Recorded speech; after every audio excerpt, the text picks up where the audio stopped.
Innal hamdalillah nahmaduhu wa nasta'inuhu wa nastaghfiruh wa na'udzu billahi min shururi anfusina wa min sayyiati a'malina may yahdihillahu fala mudilla lahu wa may yudlil fala hadiya lahu asyhadu an la ilaha illallah wa asyhadu anna muhammadan abduhu wa rasuluh.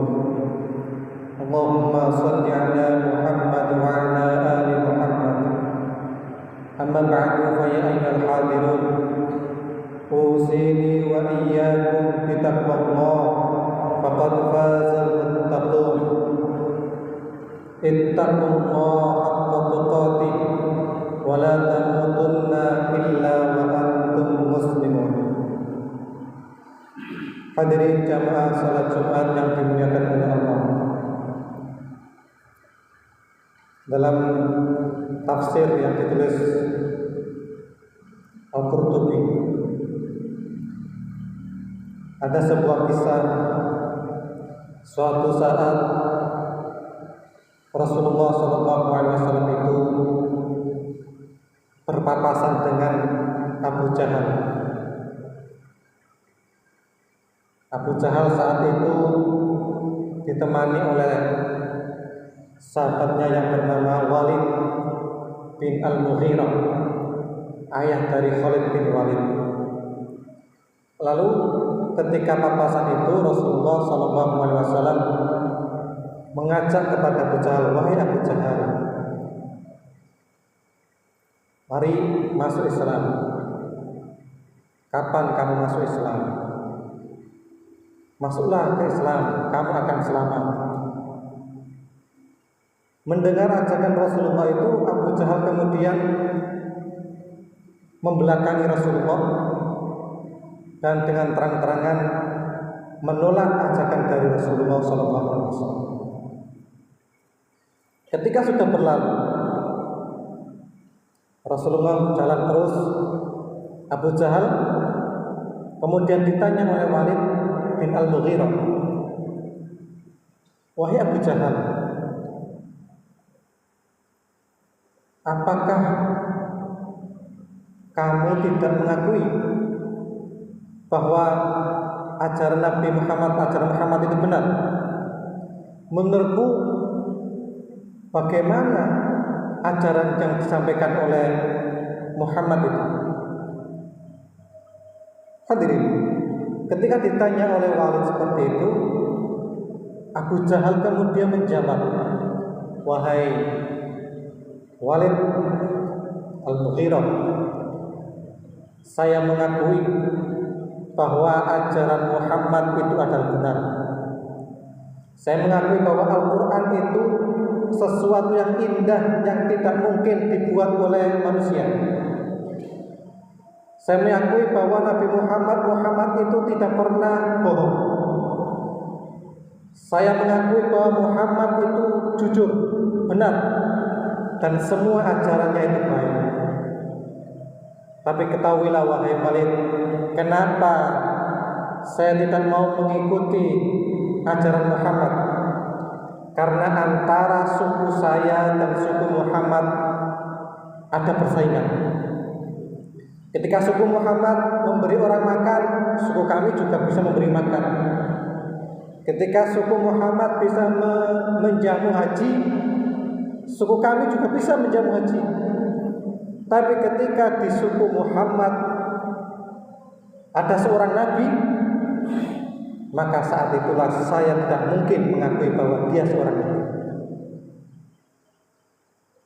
Itulah Walid yang membuat saya ini selamanya tidak akan mengakui kenabian Muhammad, walaupun ajaran Nabi Muhammad itu benar. Hadirin, dari kisah ini kita bisa mengambil kesimpulan bahwa yang namanya Abu Jahal itu sadar betul, mengerti betul, paham betul bahwa ajaran Nabi kita Muhammad SAW itu benar, baik dan meyakinkan. Tetapi karena hatinya diliputi oleh rasa iri, hatinya diliputi oleh persaingan, diikuti oleh nafsu, maka saat itulah kebenaran yang benar-benar nampak di depan dia, yang dia pahami, yang dia saksikan, itu tertutupi oleh nafsu, hasad, iri hati.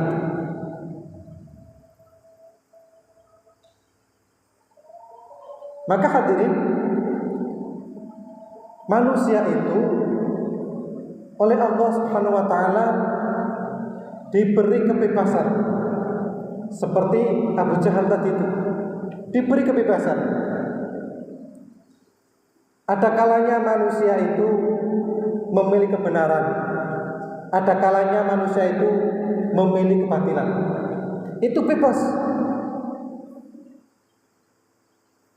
Man amila sholihan falinafsihi wa man asa'a fa'alaiha. Siapa yang memilih kebenaran, maka Allah akan memberikan balasan kebenaran dengan kebajikan. Wa man asa'a fa'alaiha. Dan siapa yang memilih keburukan, maka Allah akan memberikan azab. Wa ma rabbuka bidzallami lil 'abid. Dan Allah sekali-kali tidak akan zalim kepada hamba-Nya. Hadirin, manusia itu oleh Allah Subhanahu wa taala dibekali berbagai macam potensi yang bisa memungkinkan dia mengetahui kebenaran. Allah memberi akal. Dengan akal itu dia bisa memilih, bisa membedakan ini benar, ini salah.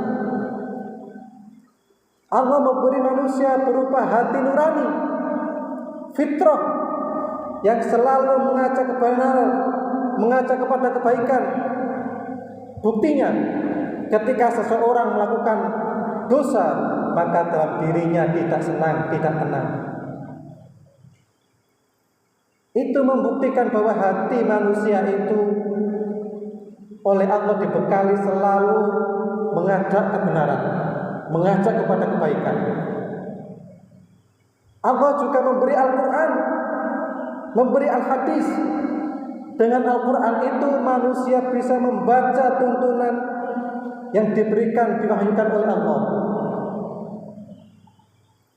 Allah juga mengutus seorang Rasul yang tugasnya menuntut kita, rusulan mubasysyirin wa mundhirin li'alla yakuna lin-nasi 'alallahi hujjah. Allah mengutus seorang Rasul supaya dengan Rasul itu Allah menunjukkan kepada kebenaran. Li'alla yakuna lin-nas 'alallahi hujjah, supaya manusia itu nanti di akhirat tidak membantah Allah. Ya Allah, Engkau takdirkan saya seorang yang jahat, kenapa Engkau sekarang Kau balas dengan kejelekan? Tidak ada seperti itu. Fa'alhamaha fujuraha wa taqwaha. Manusia itu oleh Allah diberi potensi baik dan diberi potensi jelek. Sekali lagi, manusia itu bebas memilih apakah dia menjadi seorang yang baik ataukah dia menjadi seorang jelek. Itu tergantung dirinya sendiri. Ketika dia memilih, dia tahu bahwa itu benar, dia tahu bahwa itu yang baik, tetapi kemudian tidak mengikuti, berarti itu tanggungan dia, tanggung jawab dia.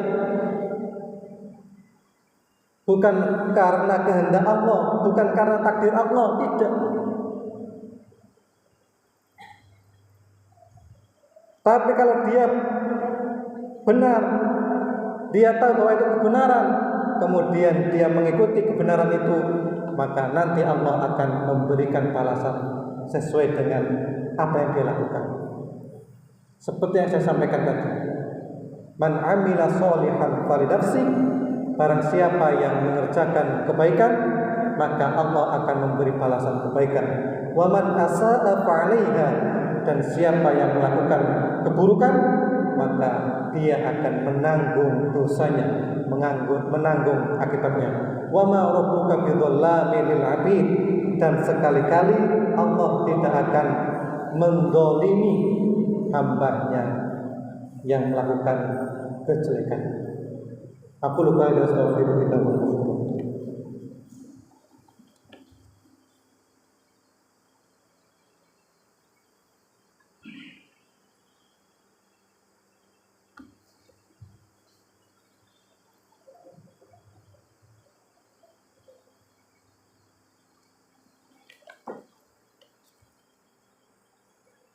Alhamdulillah hamdan kama aman wa sallallahu alaihi wasallam. Hadirin, sekarang permasalahannya bagaimana dengan orang-orang kafir yang berbuat kebaikan? Kalau seorang muslim dia melakukan kebaikan maka akan dibalas dengan kebaikan baik di dunia dan di akhirat. Lalu bagaimana dengan orang-orang kafir ketika dia berbuat kebaikan? Apakah orang kafir itu yang tidak beriman kepada Allah itu kemudian diberi balasan kebaikan juga di akhirat? Hadirin, tidak. Sesuai dengan yang disabdakan oleh Rasulullah SAW, orang kafir itu kebaikannya akan dibalas saat ini di dunia. Fa'amal kafiru, ataupun orang kafir, fayutimu fi hasanatihi ma amila biha lillahi fid dunya, maka orang kafir itu kebaikannya akan dibalas saat ini juga di dunia ini. Di dunia saat ini. Hatta idza afdu ilal akhirah, ketika dia di akhirat nanti, lam takun lahu hasanatun tujza biha, tidak ada lagi kebaikan-kebaikan yang oleh Allah pantas diberi balasan. Jadi hadirin, kalau orang kafir yang menyantuni fakir miskin, yang memberi sponsor, memberi beasiswa kepada orang lain, yang memberi bantuan, yang mungkin membangun masjid, yang membangun ini itu adalah kebaikan. Tetapi kebaikan orang-orang kafir itu hanya cukup dibalas di dunia saja, tanpa nanti di akhirat oleh balasan oleh Allah. Semua kebaikan yang dilakukan oleh kafir maka tuntas, full, tidak ada lagi tersisa, semua dibalas di dunia ini. Sehingga ketika mereka kembali ke akhirat besok kelak, maka orang-orang kafir itu tidak lagi membawa kebaikan. Maka pantas kemudian nanti di akhirat orang-orang kafir itu kemudian oleh Allah dimasukkan ke neraka, khalidina fiha, selamanya di neraka. Karena apa? Karena memang sudah tidak ada lagi kebaikan yang harus dibalas oleh Allah. Karena semuanya kebaikan itu sudah habis dibalas oleh Allah saat ini di dunia. Innallaha malaikatahu yusholluna 'alan nabi ya ayyuhalladzina amanu shallu 'alaihi wa sallimu taslima. Allahumma shalli 'ala Muhammad walhamdulillahi rabbil alamin. Allahumma ighfir lil muslimina wal muslimat wal mu'minina wal mu'minat al ahya'i minhum wal amwat innaka sami'un qaribun mujibud da'wat ya qadhil hajat. Rabbana zalamna anfusana wa in lam taghfir lana wa tarhamna lanakunanna minal khasirin. Allahumma inna nas'aluka al-huda wat tuqa wal afafa wal ghina. Allahumma inna na'udzubika min ilmin la yanfa' wa min qalbin la yakhsha wa min nafsin la yashba wa min du'a'in la yusma. Rabbana atina fid dunya hasanah wa fil akhirati hasanah wa qina adzaban nar. Subhana rabbika rabbil izzati amma yasifun wa salamun alal mursalin walhamdulillahi rabbil alamin. Aqimis shalah.